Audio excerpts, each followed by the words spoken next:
स्वागत है। आज हम लोग केमिकल रिएक्शन एंड इक्वेशन जो क्लास 10th का चैप्टर है रासायनिक अभिक्रिया एवं समीकरण, इसका पार्ट 4 वीडियो आपके सामने लेके आए हैं। पिछले हम लोग तीन पार्टों में हम लोगों ने रासायनिक अभिक्रिया होती क्या है, रासायनिक अभिक्रिया कुछ प्रकार, संयोजन अभिक्रिया, वियोजन अभिक्रिया, प्रकाश रासायनिक अभिक्रिया, विद्युत रासायनिक अभिक्रिया, इस सब के बारे में जान चुके हैं। और हम लोगों ने ऊष्माक्षेपीय अभिक्रिया के बारे में भी जाना था। लेकिन आज का हमारा टॉपिक है इंडोथर्मिक रिएक्शन, ऊष्माशोषी अभिक्रिया। तो डिफिनेशन से पहले हम आप लोगों को समझा देते हैं कि वैसी अभिक्रिया जिसमें अभिक्रिया को संपन्न होने के लिए, पूरा होने के लिए किस चीज का ऊष्मा ऊर्जा देना पड़ता है, उसकी आवश्यकता होती है, उसे ही ऊष्माशोषी अभिक्रिया कहते हैं। समझ लेते हैं इसको। देखिए, देख लीजिए, नहीं चल रहा, चेंज कर देते हैं इसको। देखिए, होता ही है ऊष्माक्षेपीय अभिक्रिया क्या था कि जैसे मान लीजिए कार्बन को जब ऑक्सीजन की उपस्थिति में जलाए हैं तो धुआं निकलता है, उसके बाद धुआं निकल कर हमें क्या देता है, हीट देता है। तो किसका भी उदाहरण है, ऊष्माक्षेपी का। ऊष्माक्षेपी मतलब अभिक्रिया के दौरान उत्पाद के साथ साथ क्या बने, ऊष्मा का निर्माण हो, बने।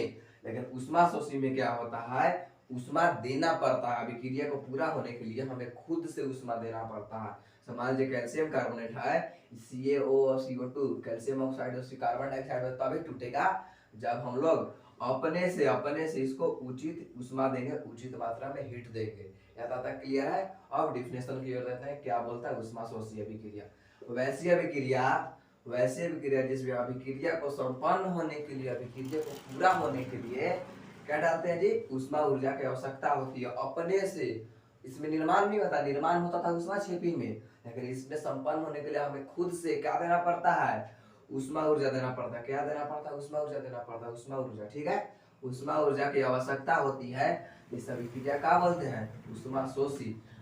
ऊष्माशोषी मतलब क्या, सोखता है, ऊष्मा को अवशोषण होता है। इस अभिक्रिया में ऊष्मा का अवशोषण होता है, यह अभिक्रिया ऊष्मा को सोखता है, इसलिए अभिक्रिया का क्या नाम है, ऊष्माशोषी अभिक्रिया। ठीक है, एक बार और समझ लीजिए। देखिए, वैसी अभिक्रिया जिसमें अभिक्रिया को संपन्न होने के लिए ऊष्मा ऊर्जा यानी कि ऊष्मा ऊर्जा, हीट को हम खुद देते हैं, आवश्यकता होती है, अपने से हम लोग देते हैं, इसे क्या बोलते हैं, ऊष्माशोषी अभिक्रिया कहते हैं। ये देखिए, दो उदाहरण है। कैल्शियम कार्बोनेट को जब हम हीट देंगे तो ये कैल्शियम ऑक्साइड कार्बन डाइऑक्साइड में टूटेगा।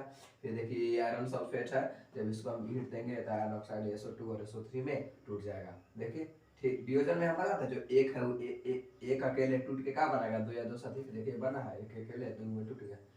तो तक क्लियर है, आपका लेते हैं स्क्रीनशॉट लीजिए, फिर आगे बात करते हैं।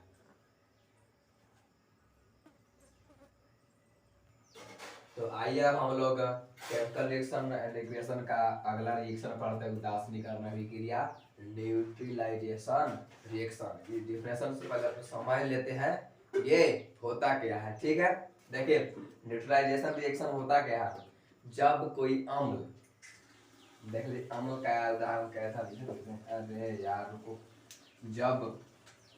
जब कोई अम्ल अम्ल अम्ल और क्षारक, देखिए इसको बेसिकली अगले चैप्टर में अच्छा से पढ़ना। ठीक है, जब अम्ल और क्षारक मिलता है तो मिल के बनाता है लवण वाले खाने वाला नीमक प्लस में जल।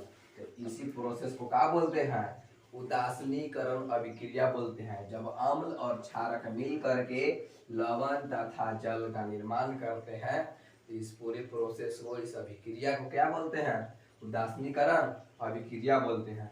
ठीक है, देखिए क्या बोलता है डिफिनेशन, वैसी अभिक्रिया जिसमें अम्ल और क्षारक, बताया ना, जिसमें अम्ल और क्षारक क्या करके मिल करके आपस में जुड़ करके लवण तथा जल, ये अम्ल, क्षारक और लवण, ये तीनों के बारे में अगला चैप्टर नाम ही डीपली पढ़ना है। ठीक है, बस अभी आप इतना समझ लीजिए कि जब अम्ल और क्षारक मिलता है तो बनता है लवण तथा जल, पिए वाला पानी बनाते हैं।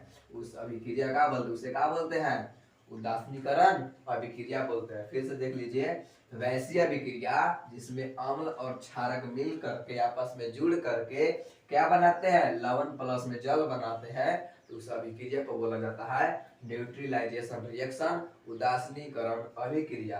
अब एग्जांपल दे लीजिए, जैसे HCl क्या आप लोगों को पता है ना, HCl जो हमारे पेट में निकलता है, HCl का है, एसिड है, अम्ल है, और NaOH का है, क्षारक है। अम्ल प्लस क्षारक, क्या, अम्ल प्लस क्षारक, जब अम्ल पर क्षारक बनता है, सॉरी मिलता है, तो क्या बनता है NaCl। देखिए जो हम लोग घर में नीमक का यूज करते हैं यही है NaCl, खाने वाला नीमक, NaCl प्लस में जल। उसके बाद एक और देखिए HCl के अलावा और भी बहुत सारे अम्ल हैं, तो एक और लिए हम H2SO4। ये देखिए इसे अम्लों का राजा कहा जाता है, ये स्ट्रॉन्ग बेस है, अगर ये हथेली पर गिर जाए तो बहुत ही ज्यादा नुकसान हो जाता है, ठीक है।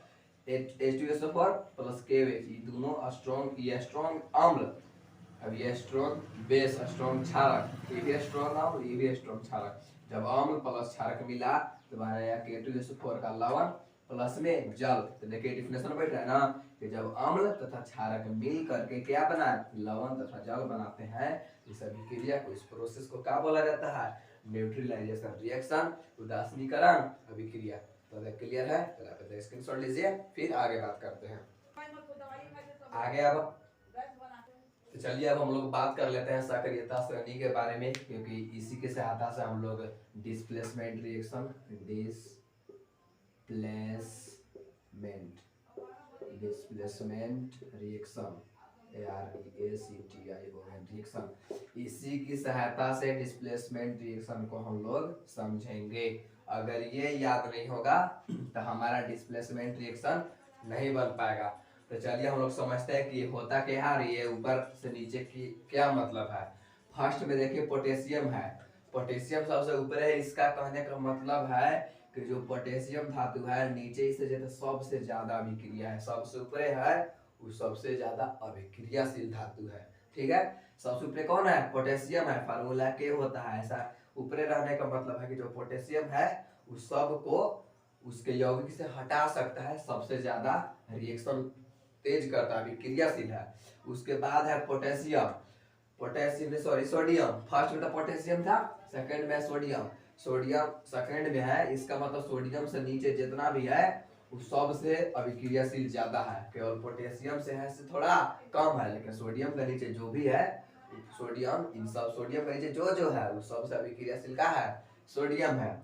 उसके बाद आता है कैल्शियम, कैल्शियम के नीचे जो है, कैल्शियम सबसे ज्यादा अभिक्रिया, केवल दो गो अभिक्रिया में कम है, बाकी नीचे जितना है वो सबसे ज्यादा है। उसके बाद ऐसे मैग्नीशियम, मैग्नीशियम भी 3 गो के छोड़ के बाकी सबसे ज्यादा अभिक्रियाशील है। उसके बाद आता है एल्यूमिनियम, एल्यूमिनियम भी 4 गो के छोड़ के बाकी सब ज्यादा अभिक्रियाशील है। मतलब जो देख जैसे मान लीजिए कॉपर है, तो कॉपर के नीचे जितना है, कॉपर के नीचे कॉपर है, इसके नीचे जितना है 4 गो, ये चारों से ज्यादा अभिक्रियाशील है, लेकिन जो ऊपर है उससे कम है। मान लीजिए एल्यूमिनियम है, एल्यूमिनियम के नीचे जितना भी है जिंक से लेके, अभी एल्यूमिनियम से अभिक्रिया में क्या है, कम है, लेकिन जो एल्यूमिनियम के ऊपर है वो अभिक्रिया में ज्यादा है। यथा बात क्लियर है, आप लोग इसको याद रखिएगा।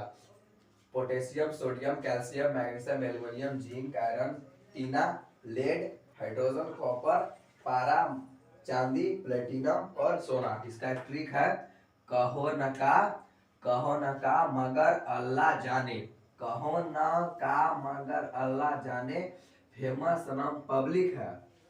फिर से देख लीजिए, कहो न का मगर अल्लाह जाने, फेमस नाम पब्लिक है, क्यों है जी आगे पिटाए आओ। फिर से देख लीजिए, कहो न का मगर अल्लाह जाने, फेमस नाम पब्लिक है, क्यों है जी आगे पिटाए आओ। इसको सीरीज बाय सीरीज ही याद रखिएगा, क्योंकि अगर ये ऊपर नीचे याद होगा तो आप लोग को याद नहीं हो पाएगा। मान लीजिए फिर समझ लीजिए आयरन है, आयरन यहाँ, इसका मतलब आयरन के नीचे जो है वो आयरन से क्या है, कम अभिक्रियाशील है, और आयरन के ऊपर जो है zinc, aluminium, magnesium, calcium, potassium, sodium, ये सब क्या है, आयरन से ज्यादा अभिक्रियाशील है। समझ में आ गया, पहले आप तक स्क्रीनशॉट लीजिए, फिर आगे बात करते हैं। चलिए हम लोग अब इसकी मदद से डिस्प्लेसमेंट रिएक्शन, विस्थापन अभिक्रिया को समझने की कोशिश करते हैं। अब मान लीजिए हम ले लिए कॉपर सल्फेट, कॉपर सल्फेट, अब इसको मान लीजिए हम रिएक्शन करा दिए एल्यूमिनियम से, रिएक्शन होगा कि नहीं। तो अगर ये एल्यूमिनियम कॉपर से ऊपर होगा तो रिएक्शन करेगा, नहीं होगा तो नहीं करेगा। देखिए कॉपर यहाँ है और एल्यूमिनियम कहाँ है, यहाँ है, देख लीजिए कॉपर क्या है, यहाँ है, और एल्यूमिनियम कहाँ है, यहाँ है। देखिए कॉपर से ऊपर है ना जी, एल्यूमिनियम देखिए तो कॉपर से कहाँ है, ऊपरे है, मतलब रिएक्शन करेगा। अब Al कार्य करेगा, कॉपर को हटा देगा, हटा क्या बनाएगा, Al, SO4 LSO4 बनेगा। नहीं, हम रिएक्शन में बताए इस पर कितना प्लस होता है, 3 प्लस, 3 ही आ जाएगा। और सॉरी, इस पर कितना होता है 3 प्लस, इस पर होता है 3 प्लस, तो ये आ जाएगा 3 ही आ। और एक होता है 2 माइनस, एक 2 माइनस आ जाएगा L2SO4 के होल 3 होगा। हो गया एल्यूमिनियम सल्फेट। अब हटाया किसको आई, कॉपर, तो कॉपर हो गया बरी। फिर समझ लीजिए, जैसे हम मान ले लीजिए, ले ली है मैग्नीशियम क्लोराइड MgCl2। MgCl2 क्यों, क्योंकि इस पर होता है 2 प्लस, 2 ही आ गया। ठीक है, अब देखिए, अब हम इसको रिएक्शन करवाए हैं कैल्शियम से, तो देखिए रिएक्शन करेगा नहीं। अगर ये मैग्नीशियम से ऊपर होगा कैल्शियम तो करेगा, और नहीं होगा तो नहीं करेगा। देखिए तो मैग्नीशियम से ऊपर है, कैल्शियम है, तो मतलब रिएक्शन करेगा, हटाएगा, क्या बनेगा CaCl2, और फिर इसको किसको बाहर निकालेगा, मैग्नीशियम को। ठीक है, अब देखिए एक और लास्ट उदाहरण में समझ लीजिए। मान लीजिए हम ले लिए पोटेशियम सल्फेट K2SO4, क्योंकि कार्बन होता है 2 में, तो 2 ही आ गया। ठीक है, अब जब हम इसको रिएक्शन करेंगे किसको से, सोडियम से, तो रिएक्शन करेगा जी। देखिए तो सबसे ऊपर है पोटेशियम, सबसे विक्रियाशील करा है सोडियम, सोडियम नीचे है ना से, मतलब रिएक्शन नहीं करेगा, नो रिएक्शन। इतना तक बात क्लियर है। तो आज के लेक्चर को हम इतना ही समाप्त करते हैं। अब कल के वीडियो में हम बात करेंगे विस्थापन के डिफिनेशन, उसको समझेंगे, उसका उदाहरण। ये वीडियो कैसा लगा आप लोग कमेंट करके जरूर बताइएगा, और इस प्रकार के रेगुलर वीडियो के लिए हमारे चैनल को सब्सक्राइब और लाइक जरूर कर दीजिएगा। Thanks for watching.